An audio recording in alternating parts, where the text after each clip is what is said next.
It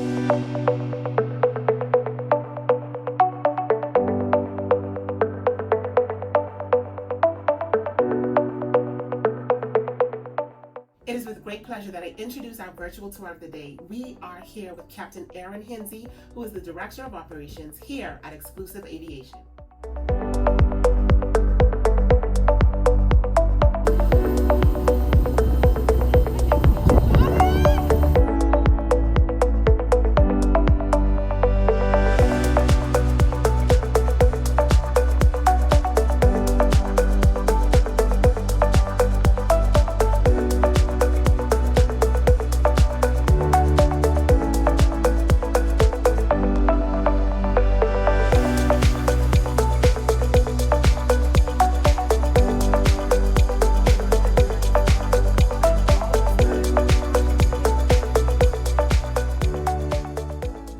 Well, it all started, I was flying from, I was basically 13, which you would have known a bit of that back in my time in CV Bethel. And my actual training started back in 2007. And I graduated high school 2010. The issue I've always had was age restriction. So I graduated at 16. 17, I was old enough just to get my private. Okay. So I left that September, went out to school. I did the private, the instrument, which are the different ratings you go up to. And I came back that January. I started COB. Okay. So I went to COB. I wanted to pursue my degree in business management. And on the first break, I went back over because I'm a Leo. I'm So you're doing both at the same time then? Okay, right. okay. And I went over and I finished up my commercial single and the multi, but I couldn't sit none of the exams. Okay. Because I wasn't at the age yet still. Okay, so what was the age? 18. 18. Okay. So I had to sit and legit wait until the day of my 18th birthday. I went to do the exam, but the weather was too bad, so I couldn't fly. Wow. So the next day, I did it, which was my mom's birthday. So I went up, I did the exam, and I got my commercial license on my mom's birthday. Awesome. So, but it started from there, and I came back, and my first little job was managing a small little airplane for some private owners in the Berry Islands. Okay. And I did that. I managed it, but we barely flew the What did that airplane. entail? Just flying whenever they were ready to go over? Flying or? and overseeing everything that involves keeping the aircraft airworthy, basically. Okay. So dealing with all the schedule, the maintenance, and maintaining the airplane, keeping it clean, and all that good stuff. So I did that, and in 2012, that's when I went off to Western Air. I needed to get a little bit more experience. And actually, backtrack from that, I was flying for the key, but I was also working, building my experience at Odyssey. So the crazy story was, I actually used to work in this office. This was my desk. Kidding. So I started off here working. And what was that position here? I was just a line pilot. Pilot. Well, it was an intern initially. I went to Western. I didn't have enough experience to work for them, so I went to Western as a co-pilot. And after 2 years, they called me back and they said, "Hey, we have an opening. What's your updated resume?" I sent the resume in, and the owner obviously was really good friends with my mom. So he did me a really good favor. He brought me on a part-time base. I came here and I started flying here, and I liked the corporate stuff better than the commercial stuff. Okay. So everyone was looking at me crazy. Say, you're stepping out from the big airplane to fly the smaller plane. Say, it's going more into the direction I want to go into. Right. And which it did. I came in 2014 and I worked here for about 3 years up until the time I got my business up off the ground. I was already an established company managing the one airplane, but by that time, my mom got sick, she passed away. Right. And so that a lot of the whole vision of what I wanted to do, I kind of talked it over with her over kind of felt bad that I was procrastinated with it a little bit. So I don't really know. That's like that. It goes two ways, either positive or negative. Right.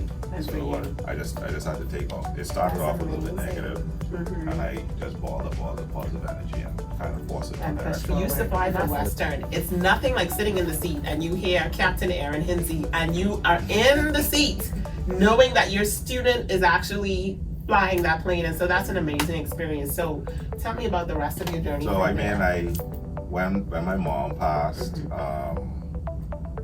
I said, well, I'm gonna push to start the business, and so I went to my dad, and he was my dad always supports me and everything, but this was one thing I guess he was like, he always talked about it. And at the time was it was him and my godfather. They always, we want to buy you a plane, So and now it's the time. I said, let me call that bluff now. It's like, okay, I'm ready. Let's get the airplane.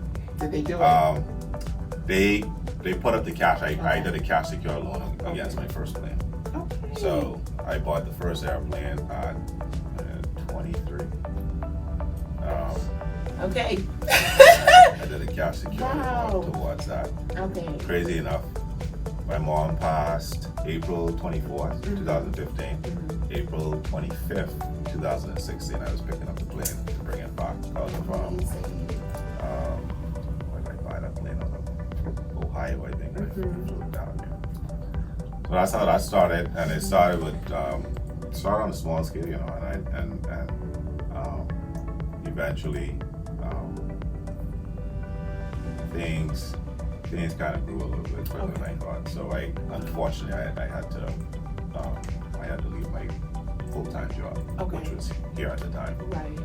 And I did that, and everything just kind of overflowed from there. And fast forward now, that would have been about 4 years ago, and so now we're a fleet of 5 aircraft.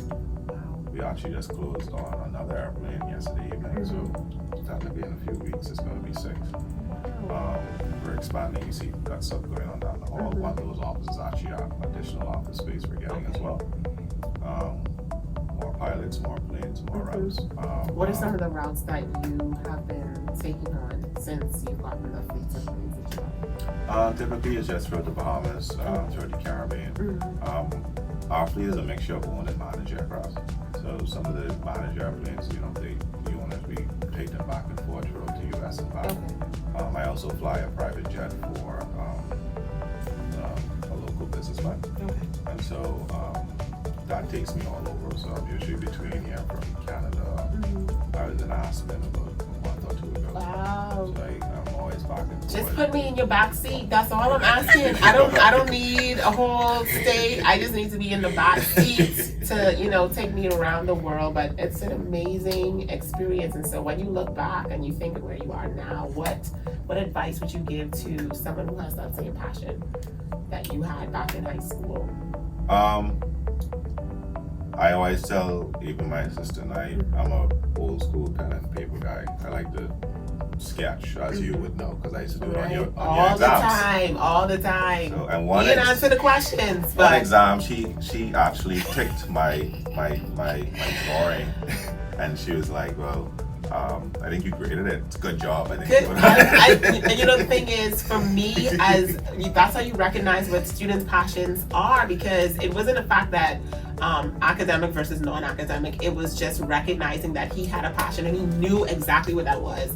And so your encouragement to others who want to be in that same area is what? Going after their passion. So when I started off with, I say pen and paper. Write out your goals. That's the big thing. Just put pen to paper. What it is that you want, or what you're trying to accomplish, and then start the planning from there. And that's how it is for me.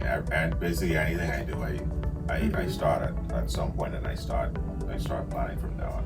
This for example is my main business, but I have 2 other companies. So, but it all started with basically pen and paper. Right. You plan your goals out, and you just push towards it. You always have a saying, nothing worth having is gonna come easy. Right. And I mean, all of my journeys was just like that, you know, down to the charter side, but trying to get certification Right. accomplished, down with, you know, our audio company. You know, we launched that in the middle of COVID. Wow. Well, not in the middle of COVID, but at the beginning of COVID. Right. So we landed with fresh new equipment we invested in, and 3 weeks later the country shut down. And it took off though. It's good. We actually did the John Legend concert. You're kidding. Yeah. So my company did the John Legend concert. Yeah, listen. This is why we teach. We teach for persons to be inspired to just reach beyond, because I would have never thought that that's an area you would have gone into. Well, keep in mind, I was always big in business. If you remember, Yes. I was male business student of the year. Male Business Student of the Year, our one of our first male students of the year, and very well rounded. And you're right. You had a passion for this, I think, being a pilot, but you were able to, I think for you, which is what blew a lot of students away, is how come Aaron gets to be in every single thing, but whatever you put your hands to do, he did it very well. And so I am so proud. I am so excited. And so we are going to take a tour of what it is that you do. Sure. Well, I have one of the airplanes out there, so we'll take a peek at it and see what a real live aircraft is. So let's go.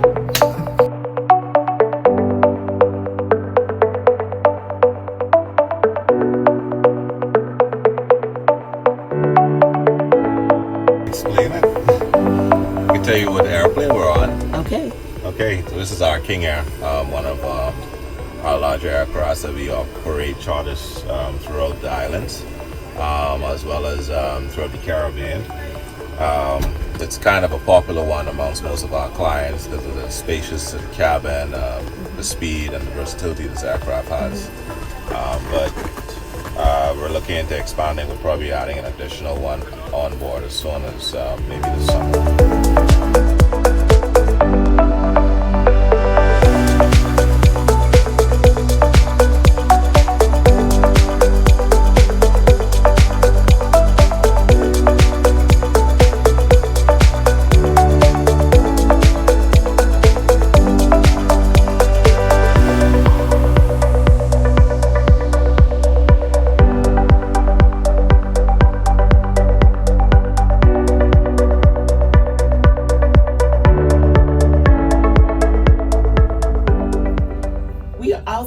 Mr. Major and Mr. Ellis, who are both pilots here at Exclusive Aviation. So they're just going to tell us a little bit about their journey and some advice they would have to students who are also in this same area of passion and field of study.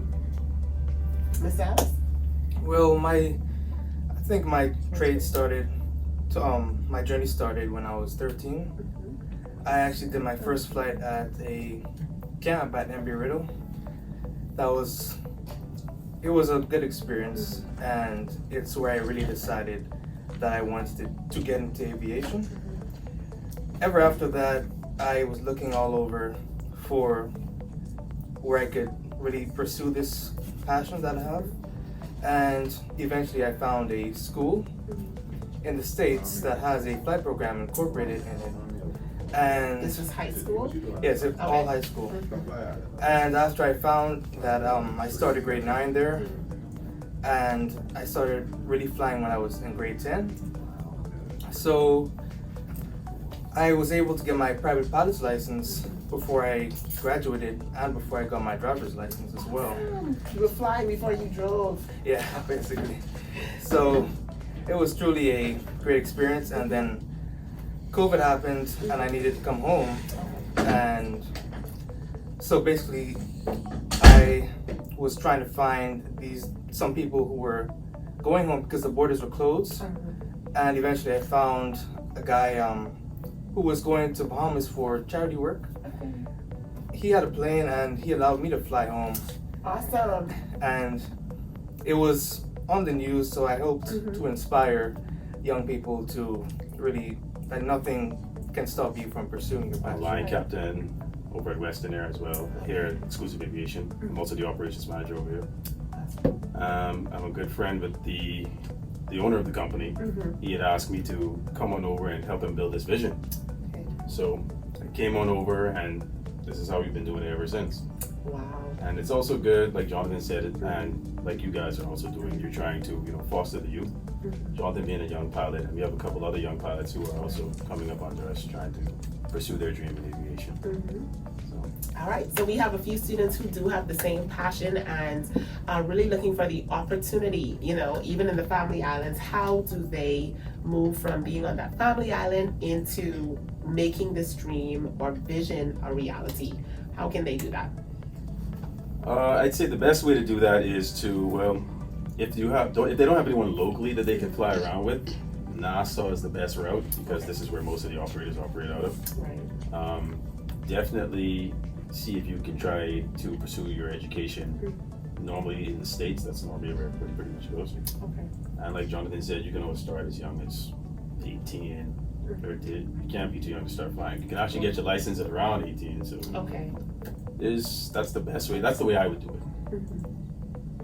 And then if you can come back after you get your necessary license and qualification.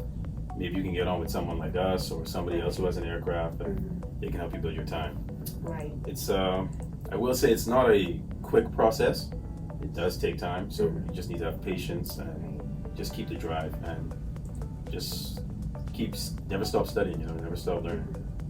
That's awesome. So we thank you so much, Mr. Major, Mr. Alice, for your wealth of knowledge and experience. And students, come trade with us.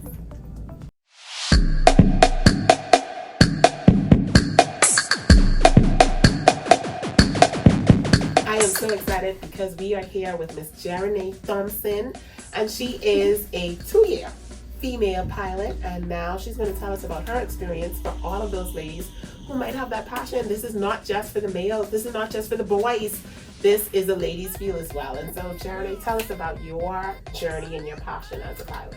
Well, my journey was quite different from everybody else, especially from the males. First off, it's obviously a male-dominated career. So for a female coming into this career, it's going to be different, it's going to be tough. But hey, if you have a goal, if you have a dream, you got to do it, and prove them wrong.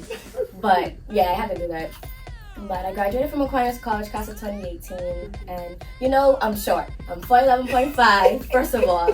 So, they used to get up and be like, you really gonna fly a plane, you're not gonna reach the pedals, and, like stuff like that. But it's like, you know what, this is my goal, this is really what I wanna do. I'm not gonna let them deter me from what it is that I wanna do. So I'm gonna put my best foot forward, and I'm gonna prove everyone wrong. And I totally did that. So I went in September of 2018, and it did take me a little while getting used to everything. I got done with training with about, I think, 2020, I believe, somewhere around there. And I did it. I got my private, instrument, and commercial multi. And now time building here with Exclusive Aviation. Awesome. There you have it, ladies. We can be pilots too. Of course. And so I've seen her overcome some obstacles listening to her journey. And so you're not too small.